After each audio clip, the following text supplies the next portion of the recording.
Trapped. That's the only word that fits the moment I crossed the threshold of the old house on Dunmore Lane. It was the fall of 1997, a crisp October night, and my college buddies, Mike, Sarah, and Tom, had dared me to spend a full night in the abandoned Victorian mansion that loomed at the edge of our small town. Everyone knew the stories: missing kids in the 50s, a fire that never caught a suspect, whispers of something lingering in the bones of the place. I was 19, cocky, and armed with a flashlight, a sleeping bag, and a six-pack of cheap beer. The dare was simple: stay until dawn, no chickening out. I figured I'd crash on the floor, maybe spook myself a little, and walk away with bragging rights. I was wrong. The air inside hit me like a slap, thick, damp, and heavy, like trying to breathe through a soaked towel. The front door creaked shut behind me, sealing me in with a groan that echoed through the empty halls. I flicked on my flashlight, its weak beam slicing through the gloom, revealing cracked plaster walls and a sagging staircase. The living room was straight ahead, a cavernous space with a fireplace choked with ash and a single chair, its upholstery shredded like something had clawed it apart. I dropped my sleeping bag near the hearth, trying to ignore the way the walls seemed to shimmer faintly, like heat rising off pavement in July. It was just my imagination, I told myself, nerves playing tricks after too many ghost stories around the dorm campfire.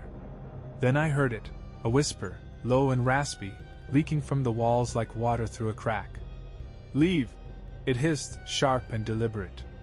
I froze, my flashlight trembling in my grip, the beam darting across the peeling wallpaper. Nothing moved. No wind rattled the broken windows, no mice skittered in the corners, just that voice, cold and clear. I laughed, a shaky sound, and cracked open a beer, chugging half of it to steady my nerves. "It's nothing," I muttered, but the whispers didn't stop. They grew, multiplying into a chorus of murmurs, soft at first, then louder, overlapping like a crowd just out of sight. "Leave, stay, mine." The words twisted together, impossible to untangle, some pleading, others commanding. By midnight, I was pacing, my sleeping bag untouched. The walls pulsed now, visibly rippling, and I swear I saw shapes pressing against them, hands, faces, fingers clawing from the inside, stretching the plaster before sinking back. My phone was useless, no signal, battery draining fast, and the whispers turned personal. "Jay is in," they moaned, dragging my name into a guttural wail that made my stomach lurch. I grabbed my stuff, ready to run, when the front door slammed shut with a bang that shook the floor. I hadn't touched it, it had been propped open with a brick when I arrived. I yanked at the knob, twisting with all my strength, but it wouldn't budge, like it was fused to the frame. Panic clawed at me as I stumbled back, tripping over that damn chair. That's when I saw it, a figure in the corner, tall and impossibly thin, its head cocked at an angle no spine could hold. Its eyes were black pits, unblinking, boring into me. I blinked and it vanished, but the whispers roared louder, a deafening tide screaming my name. I bolted upstairs, each step booming in the silence, desperate for a window, an exit, anything. The second floor stretched into a hallway that seemed endless, doors lining both sides, all shut tight. The whispers burrowed into my skull, clawing at my thoughts, and footsteps, slow, deliberate, followed me, always just behind. I spun around, flashlight slashing the dark, but the hall was empty. Then came the scratching, nails on wood, sharp and insistent, from behind one of the doors. My hand shook as I reached for the knob, every instinct screaming to run, but I had to know. The door creaked open, revealing a child's room frozen in time. A crib sagged in the corner, its wood rotting, blankets moldering into dust. Toys, dolls with cracked faces, a teddy bear missing an eye, littered the floor, and a rocking horse sat in the center, its paint chipped, its grin too wide. The scratching stopped the second I stepped inside, replaced by a giggle, high-pitched, jagged, echoing from the walls, the ceiling, the floor, everywhere at once. I backed out, slamming the door, but it burst open again, and the rocking horse was closer now, inches from where it had been, its glass eyes fixed on me. The whispers exploded, a tidal wave of voices. "Stay, play, ours!" crashing over me as I ran, checking every room, every window. They were all sealed, nailed shut, glass smeared with grime, trapping me inside. The footsteps followed, heavier now, faster, matching my frantic pace. Hot, rancid breath grazed my neck, impossible in the empty hall, and I sprinted downstairs, barricading myself in the kitchen. I shoved a table against the door, my hands slick with sweat, and clutched a rusted knife I'd found in a drawer. The whispers turned to laughter, deep, guttural, mocking, shaking the walls until plaster dust rained down. I waited, breath shallow, eyes locked on the door. Hours passed, or maybe minutes. Time warped in that house, stretching and snapping like a rubber band. Then silence. Absolute, suffocating silence. I dared to hope it was over, until the walls rippled again, violently this time. Faces push out, dozens, hundreds, mouths gaping in silent screams, eyes wide and blind, stretching the plaster toward me like they'd break free and drag me in. I don't know how I got out. At dawn, the front door just opened, swinging wide as if it had never been locked. I stumbled into the street, gasping, legs burning as I ran back to my dorm. My friends laughed when I told them, said I dreamed it, but I never went near Dunmore Lane again. Years later, I heard the house burned down, arson, they called it, though no one was caught. Locals swore they saw figures in the flames, clawing at the sky, their mouths stretched in that same silent scream. I still hear the whispers sometimes, faint and far off, calling my name in the dark. Sleep doesn't come easy anymore, and when it does, I dream of those walls closing in. Screaming. It ripped me awake at 3 a.m., slicing through the stillness of my isolated cabin off Route 17. It was October 2003, the air sharp with autumn chill, and I lived alone, miles from the nearest neighbor, surrounded by a sea of pine trees that swallowed sound like a sponge. The scream was faint, muffled by the fog that pressed against my windows, thick and gray. But it was real, a woman's voice, raw with terror, pleading for help. I bolted upright, heart slamming against my ribs, and fumbled for my coat and flashlight. Stepping outside, the fog swallowed me whole, the beam of light dying 10 feet out, devoured by swirling mist. "Hello?" I yelled, my voice bouncing back, warped and hollow. The screaming stopped, leaving a silence so deep it felt like the world had died. I stumbled down the path toward the sound, boots crunching on sodden leaves, the air heavy with a metallic tang, like blood, sharp and fresh. The fog pulsed, thickening with every step, wrapping around me like a living thing. I pushed deeper into the woods, branches snagging my sleeves, until I saw her, a woman, standing in a clearing, her back to me. She was motionless, her white dress tattered and soaked, clinging to her thin frame, dark hair dripping wet like she'd crawled out of a river. "Ma'am? Are you okay?" I called, edging closer, my flashlight trembling. She didn't answer, didn't twitch. The silence grew heavier, pressing on my chest until she turned. Her face, God help me, was gone. Where eyes, nose, and mouth should have been was nothing but smooth, blank skin, stretched tight like a drum. I choked, staggering back, bow burning my throat, and she moved, slow, jerky, like a marionette with half its strings cut. She lurched toward me, and I ran, the fog twisting, clawing at my legs. Her footsteps trailed me, soft and relentless, never rushing but always there, a steady thud-thud-thud in the mist.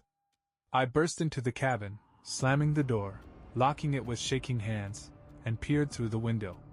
She stood at the tree line, a silhouette in the fog, unmoving, watching me with no eyes. She stayed until the first light of dawn crept through the haze, then vanished like smoke. She came back the next night, no screams, just her, closer now, right on my porch. I'd called the sheriff that morning, voice cracking as I told him what I'd seen. He trudged out, boots sinking in the mud, and found nothing, no footprints, no torn dress, no sign of her. "Probably a nightmare," he'd said, but his eyes lingered on the woods too long. I didn't sleep, sitting up with my shotgun across my lap, watching her through the blinds. She didn't move, didn't breathe, just stood there, faceless, the fog curling around her like a shroud. It seeped inside, under the door, around my ankles, cold and alive. Then she raised her arm, pointing at me, and the windows exploded inward, glass shards raining down. I fired 3 blasts, the recoil jarring my shoulder, but the buckshot passed through her, scattering into the fog, and she kept coming. I scrambled to the attic, dragging a trunk over the trapdoor, my breath ragged. The house groaned below me, floorboards splintering as she climbed the stairs, slow and deliberate. She stopped beneath the trapdoor, and the silence returned, thick and suffocating, until her voice whispered my name, David, from inside the attic. I spun, shotgun raised, but it was empty, just shadows and dust. The trapdoor rattled, the trunk sliding inch by inch, and I screamed, pounding the walls, my fists bloody. Dawn broke, and she was gone, leaving only shattered glass and the echo of her voice. I fled that week, sold the cabin for nothing, moved to the city, anywhere the fog couldn't find me. But it does. Every misty night she's there, closer each time, her blank face haunting my sleep. Last night the fog was thickest yet, choking the streets, and when I checked my window, she wasn't outside. She was at the foot of my bed, pointing, her arm trembling. I don't know how long I have left. Blood. That's what assaulted my senses the second I pushed open the door to room 13 at the Starlight Inn. It was a sweltering night, July 13th, 1989, and I'd been hauling my beat-up Chevy across the endless flatlands of Nebraska, chasing a job lead that was probably a bust anyway. My eyes burned from hours on I-80, my back ached from the sagging driver's seat, and when I saw the motel's neon sign flickering, vacancy, through the haze, it felt like salvation. The clerk at the desk was a wiry guy, all bones and yellow teeth, with a nervous twitch that made his left eye dance. He didn't say a word, just slid the key across the counter, his gaze fixed on the floor like he was afraid to meet mine. I should have turned around right then, but exhaustion outweighed instinct. I grabbed the key, hefted my duffel bag, and trudged to the room, expecting a musty bed and maybe a cockroach or two. What I got was a nightmare.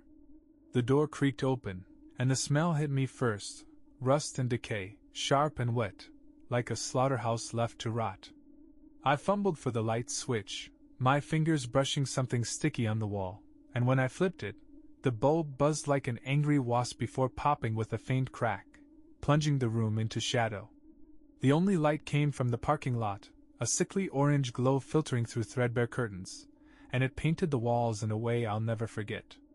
They weren't just red, they were coated in something thick and glistening, streaking down in rivulets that pooled on the stained carpet. It looked fresh, alive, like the room was bleeding from every seam. I dropped my bag, gagging, my stomach twisting as I stumbled back, but the door clicked shut behind me, locking with a soft, final thud. I spun around, yanking at the knob, but it wouldn't turn, stuck fast, like it had been welded shut. My breath came in shallow gasps as I pounded on the wood, shouting for help, but my voice died in the room, swallowed by a silence so thick it pressed against my eardrums. The walls pulsed, the red smears shifting, forming shapes, letters, jagged and uneven. Stay. I froze, my heart slamming against my ribs, watching as the word dripped and reformed, over and over, like a message written by something trapped inside. I backed away, my boots squelching in the wet carpet, and tripped over the bed, a sagging, stained thing that reeked of mildew. The air grew heavier, the metallic stench choking me, and a low hum started, vibrating through the floor, up my legs, into my bones. I bolted to the bathroom, desperate for water, for air, anything to clear my head. The sink sputtered brown sludge before running clear, and I splashed it on my face, gripping the cracked porcelain. In the mirror, I saw it, a shadow behind me, too tall, too thin, its head lolling like its neck was snapped. I whipped around, fists clenched, but the room was empty, just the hum and the bleeding walls. My hands shook as I grabbed the phone on the nightstand, but the line was dead, a faint crackle mocking me. The hum grew louder, a growl now, and the walls pulsed faster, the red dripping in thick, deliberate streams. I pounded on the door again, screaming until my throat burned, but no one came. That's when I saw the figure, standing in the corner, its limbs bent wrong, its presence a weight that crushed the air from my lungs. The figure didn't move, didn't blink, just stood there, a silhouette carved from darkness, watching me with an intensity that made my skin crawl. I couldn't see its face, but I felt its gaze boring into me, peeling me apart. The growl from the walls deepened, shaking the room, and the red smears twisted again, the word "stay" melting into "mine," scrawled in jagged, possessive strokes. I lunged for the window, clawing at the frame, but the glass was bolted shut, smeared with the same red, streaking my hands as I hammered against it. The figure flickered, vanishing and reappearing closer, by the bed, then the door, then inches from me, its breath hot and sour, reeking of rot. I swung at it, my fist slicing through air, and it was gone, only to materialize back in the corner, head tilted, waiting. Panic clawed at my chest as I tore through the room, searching for anything, a weapon, an exit, a way out. The hum became a roar, the walls trembling, and the red pulled deeper, lapping at my boots. I grabbed a chair, rickety, splintered, and smashed it against the window, but the glass didn't crack, just shuddered like it was laughing at me. The figure moved again, faster now, flickering in and out, its limbs stretching impossibly long, brushing the ceiling. I screamed, a raw, animal sound, and threw myself at the door one last time, kicking, pounding, begging it to give. It didn't. The red crept up the walls, coating the ceiling now, dripping onto my shoulders, my hair, warm and sticky. Time warped, minutes stretched into hours, or maybe it was seconds. I sank to the floor, back against the bed, clutching my head as the growl turned into voices, low, guttural, chanting, "mine," in a rhythm that matched my pulse. The figure loomed closer, its shadow swallowing the light, and I felt it, fingers, cold and bony, brushing my neck, my arms, my face. I thrashed, but there was nothing to fight, just the weight of it, pressing me down. Then silence. The voices stopped, the hum faded, and the figure was gone. The red receded, sinking back into the walls, leaving them bare, gray, ordinary. The door clicked open, swinging wide, and I stumbled out, gasping, into the dawn. I don't know how I made it to my car, how I drove away, but I didn't stop until I hit a gas station 200 miles east, collapsing in the parking lot, my clothes stained with red that wasn't there anymore. I never went back.